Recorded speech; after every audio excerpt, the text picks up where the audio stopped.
Hi friends, ನಿಮ್ಮೆಲ್ಲರಿಗೂ ಕೂಡ ನಿಮ್ಮದೇ ಆಗಿರತಕ್ಕಂಥ ಯೂಟ್ಯೂಬ್ ಚಾನಲ್ ಸ್ಟಡಿ ವಿತ್ ಪರಶುರಾಮ್ಗೆ ಸ್ವಾಗತ ಅಂತ ಹೇಳ್ತಾ ಇಂದಿನ ವಿಡಿಯೋದಲ್ಲಿ ನಾನು SSLC 10th ಸ್ಟ್ಯಾಂಡರ್ಡ್ನ ಸೆಕೆಂಡ್ ಲ್ಯಾಂಗ್ವೇಜ್ ಇಂಗ್ಲೀಷ್ನಲ್ಲಿ FA1 ಎಕ್ಸಾಮ್ 2026-27ಗಾಗಿ 20 ಮಾರ್ಕ್ದು ಸೆಕೆಂಡ್ ಸೆಟ್ಟಲ್ಲಿ ಪ್ರಶ್ನೆ ಪತ್ರಿಕೆಯನ್ನು ಹಾಕ್ತಾ ಇದ್ದೀನಿ. ಮೊದಲ ಸೆಟ್ಟನ್ನು ಕೂಡ ಹಾಕಿದ್ದೀನಿ. ಸೊ ಇದು ಒಂದು ಕೂಡ ಸೆಟ್ಟು ನಮ್ಮ ಯೂಟ್ಯೂಬ್ ಚಾನಲ್ನಲ್ಲಿ ಪ್ರತಿಯೊಂದು ವಿಷಯದಲ್ಲಿ ನಿಮಗೆ 2 ರಿಂದ 3 ಸೆಟ್ ಕ್ವಶನ್ ಪೇಪರ್ಗಳು ಸಿಗ್ತವೆ. ಸೊ ಕ್ವಶನ್ ಪೇಪರ್ ನೋಡದೇ ಇದ್ದರೆ ಪಾಠದ ವಿಡಿಯೋಗಳನ್ನಾದರೂ ನೋಡಿ. ಪ್ರತಿ ಪಾಠದ ಪ್ರಶ್ನೋತ್ತರಗಳನ್ನು ಕೊಟ್ಟಿದ್ದೀವಿ, ಇಂಪಾರ್ಟೆಂಟ್ ಕ್ವಶನ್ಸ್ಗಳನ್ನು ಕವರ್ ಮಾಡಿದ್ದೀವಿ. ಖಂಡಿತವಾಗಿ ಅದನ್ನು ನೋಡಿದರೆ ಒಳ್ಳೆಯ ಅಂಕಗಳು ನಿಮಗೆ ಸಿಗ್ತವೆ ಅಂತ ಹೇಳ್ತಾ ವಿಡಿಯೋನ ಲೈಕ್, ಶೇರ್ ಮತ್ತು ಸಬ್ಸ್ಕ್ರೈಬ್ ಮಾಡೋದನ್ನು ಮಾತ್ರ ಮರೆದಿರಿ. ಎಲ್ಲರಿಗೂ ವಿಡಿಯೋವನ್ನು ಶೇರ್ ಮಾಡಿ. ಫಸ್ಟ್ ಟೈಮ್ ವಾಚ್ ಮಾಡ್ತಿದ್ರೆ ಸಬ್ಸ್ಕ್ರೈಬ್ ಮಾಡಿ. ನಮ್ಮ ವಾಟ್ಸಪ್ ಚಾನಲ್ ಮತ್ತು ಟೆಲಿಗ್ರಾಮ್ ಗ್ರೂಪ್ಗಳಿಗೆ ಜಾಯ್ನ್ ಆಗಿ. So first do as directed ಅಂತ ಕೊಟ್ಟಿದ್ದಾರೆ. Choose the correct question tag. It was a fruitful proposition for Swami ಅಂತ ಇತ್ತು. ಸೊ ಯಾವುದು ಕರೆಕ್ಟ್ ಅಂತ ಕೇಳಿದರು. Didn't it, hadn't it, wasn't it, was it. So ಕರೆಕ್ಟಾಗಿರ್ತಕ್ಕಂಥದ್ದು ಏನಪ್ಪ ಅಂತಂದರೆ ಅದರಲ್ಲಿ ವಾಸಂಟ್ ಇಟ್ ಅಂತಕ್ಕಂಥದ್ದು option C is the right answer. Because it was ಅನ್ನೋದು ಪಾಸಿಟಿವ್ ಅದ, ವಾಸಂಟ್ ಇಟ್ ಅನ್ನೋದು ನೆಗೆಟಿವನ್ನು ಮಾಡಬೇಕಿತ್ತು. Second one, fill in the blank with appropriative words ಅಂತ ಕೇಳಿದರೆ ಇಫ್ ಕ್ಲಾಸ್ ಮೇಲೆ ಇರ್ತಕ್ಕಂಥ ಪ್ರಶ್ನೆ ಇತ್ತು. ಓಕೆನಾ. ಸೊ ಏನು ಕೇಳಿದ್ದಾರೆ ನೋಡಿ. If I had money I dash bought sweets ಅಂತ ಇದೆ. Option A will have, option B would have, option C wouldn't have, option D could have. So the right answer is option B would have is the right answer. ಮುಂದಿನ ಪ್ರಶ್ನೆಗೆ ಬರ್ತೀನಿ. Choose the correct collocative word ಅಂತ ಕೇಳಿದರೆ swift ಅಂತ ಇದೆ. ಇದಕ್ಕೆ collocative ಆಗ್ತಕ್ಕಂಥ ವರ್ಡನ್ನು ಚೂಸ್ ಮಾಡಬೇಕು. ಆ್ಯಕ್ಷನ್, ಪೆನ್, ಏರ್ ಮತ್ತು ವಾಟರ್ ಅಂತ ಇದೆ. ಕರೆಕ್ಟಾಗಿರ್ತಕ್ಕಂಥದ್ದು ಯಾವುದಪ್ಪ ಅಂದರೆ ಸ್ವಿಫ್ಟ್ ಆ್ಯಕ್ಷನ್ ಅಂತ ಆಗ್ತದೆ. So action is the right answer. ಮುಂದಿನ ಪ್ರಶ್ನೆಗೆ ಬರುವ ಪ್ರಶ್ನೆ ಸಂಖ್ಯೆ ಎಸ್. ಎರರನ್ನು ಡಿಟೆಕ್ಟ್ ಮಾಡಬೇಕಾಗಿತ್ತು. ಡಿಟೆಕ್ಟ್ ಮಾಡಿ ಅವುಗಳನ್ನು ಬರಿಬೇಕು. The following paragraph has 2 errors. Edit the paragraph and rewrite it in the answer booklet. Clues are given ಅಂತ ಕೇಳಿದರೆ ಎರರನ್ನು ಡಿಟೆಕ್ಟ್ ಮಾಡಿ ಬರಿಬೇಕು. First one, congratulation showered on Swami the next day. He's a classmates look at him on respect ಅಂತ ಕೇಳಿದ್ದಾರೆ. So verb to be corrected ಅಂತ ಕೇಳಿದ್ದಾರೆ. So look ಅಂತ ಇದೆ ನೋಡಿ, ಅದೇನಾಗಬೇಕು, ಲುಕ್ಡ್ ಅಂತ ಬರಬೇಕು. ಇನ್ನು preposition it to be corrected ಅಂತ ಕೇಳಿದ್ದಾರೆ. ಟು ಇದೆಯಲ್ಲ, ಅದ್ರ ಜಾಗದಾಗ ಏನು ಬರೀಬೇಕು, ವಿತ್ ಅಂತ ಬರಬೇಕು. ಸೊ ನಿಮ್ಮ LBAದಲ್ಲಿನೂ ಕೂಡ ಬಹಳ ಕ್ವಶನ್ಸ್ಗಳಿದ್ದಾವೆ. ಓಕೆ, ಸೊ ಅವುಗಳನ್ನ ಸ್ವಲ್ಪ ನೋಡ್ಕೊಡ್ರಿ. ಇಲ್ಲಿ ನಾನು ಮೇನ್ ಬರ್ತಕ್ಕಂಥ ಕ್ವಶನ್ಸ್ಗಳನ್ನ ಕವರ್ ಮಾಡಿದ್ದೀನಿ. ಓಕೆನಾ. ಮುಂದಿನ ಪ್ರಶ್ನೆ ಭಾಳ ಮೋಸ್ಟ್ ರಿಪೀಟೆಡ್ ನಿಮ್ಮ ಸಪ್ಲಿಮೆಂಟ್ರಿ ರೀಡಿಂಗಲ್ಲಿ ಬರ್ತಕ್ಕಂಥದ್ದು.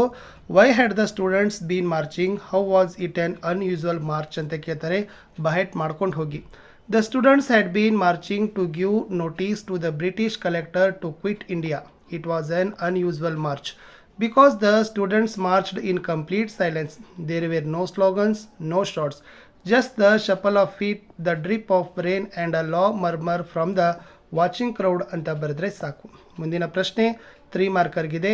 How did Swami become hero overnight ಅಂತ ಇದೆ. ಇದನ್ನು ಬೈಪಟ್ ಮಾಡಲೇಬೇಕು. 3 ಮಾರ್ಕ್ಸ್ಗೆ ಬರ್ತಕ್ಕಂಥ ಕ್ವಶನ್. ಸೊ ದ ಆನ್ಸರ್ ನೋಡ್ಕೊಂಡು ಬರೋಣ. The newspaper carried a report about a village lad who had fought bravely against a tiger. While he was returning home by the jungle path, Swami argued that a boy could not fight a tiger. It had to be a strong grown-up person. His father disagreed, saying that courage was more important. Swami was not ready to accept this. His father then challenged him to show his courage by sleeping alone in the office that night. While Swami was sleeping there, he saw a dark figure, believing it to be the devil. Swami dug his teeth into its leg. It turned out to be a notorious burglar. Those loud cry brought others to the scene. The burglar was caught and Swami became a hero overnight ಅಂತ ಬರೆದ್ರೆ ಸಾಕು. ಇನ್ನು grand mark climbs ಟ್ರೀದು summary ಅದು fix ಆಗಿ ನಿಮಗೆ ಬಂದೇ ಬರ್ತಕ್ಕಂಥ ಪ್ರಶ್ನೆ. ಚೆನ್ನಾಗಿ ಬೈಪಟ್ ಮಾಡ್ಕೊಂಡು ಹೋಗಿ. ಒಂದು 8-10 ಸಾಲ ಆದರೂ ನೀವು ಏನು ಮಾಡಬೇಕು ಫ್ರೆಂಡ್ಸ್, ಬಾಹೆಟ್ ಹಾಕಲೇಬೇಕು. ಆನ್ಸರ್ ನೋಡ್ಕೊಂಡು ಬರೋಣ.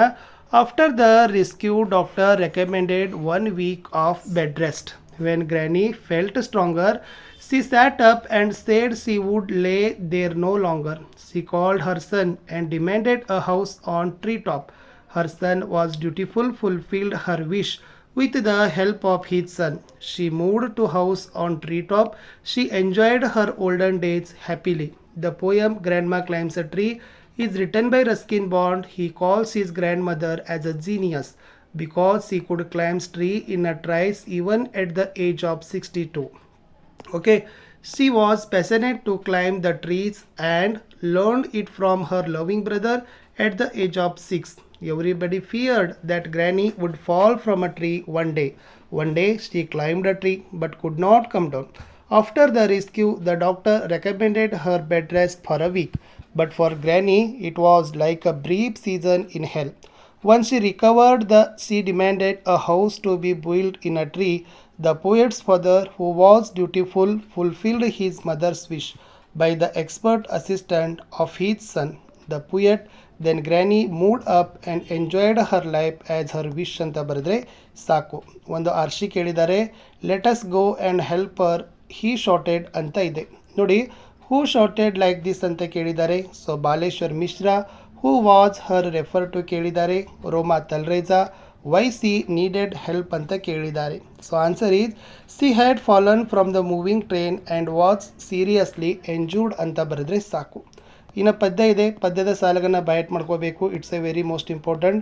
The quality of mercy is not a strain, it droppeth as the gentle rain from heaven upon the place beneath it was twice blessed, it blesseth him that gives and him that takes ಅಂತ ಬರೆದ್ರೆ ಸಾಕು.